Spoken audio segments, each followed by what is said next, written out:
윤석열 전 검찰총장의 정직 2개월 징계 처분이 적법하다는 법원의 1심 판결이 나왔습니다. 재판부는 당시 징계 절차와 사유가 대부분 적법했다면서 징계 사유에 비하면 오히려 정직 2개월이 가볍다고도 지적했습니다. 윤 전 총장 측은 항소하겠다는 뜻을 밝혔습니다. 우철희 기자입니다.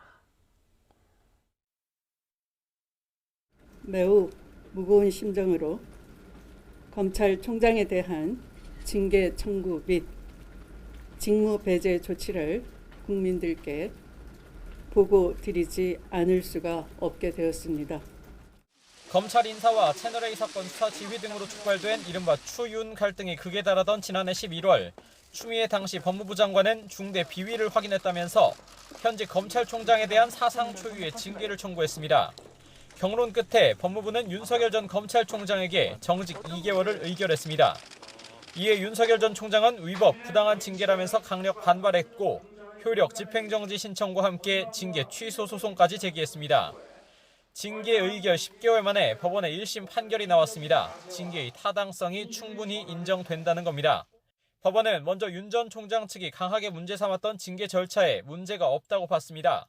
또 징계 사유 3가지 가운데 2가지, 즉 재판부 분석 문건과 채널A 사건 감찰 수사 방해가 인정된다고 판단했습니다. 윤 전 총장 지시로 대검찰청 수사정보정책관실에서 작성된 재판부 분석 문건에는 불법으로 수집된 판사들의 개인정보들이 다수 포함돼 위법하다고 지적했습니다.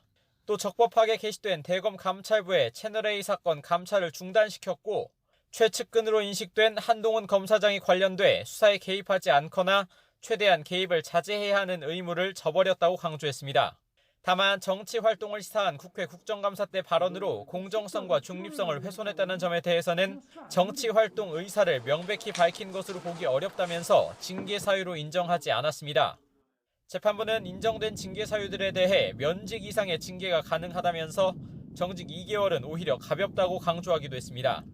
징계 효력 집행정지를 받아들였던 법원이 이번엔 정반대의 결과를 내놓자 윤 전 총장 측은 당혹감을 감추지 못했습니다. 저는 예상치 못했던 판결이어서 판결문을 받아보고 검토해서 항소 여부를 결정할 생각입니다. 네. 윤석열 전 검찰총장 측이 항소하겠다는 뜻을 나타내면서 대선 일정과 맞물려 징계의 적법성을 둘러싼 다툼은 계속될 것으로 보입니다. YTN 우철입니다.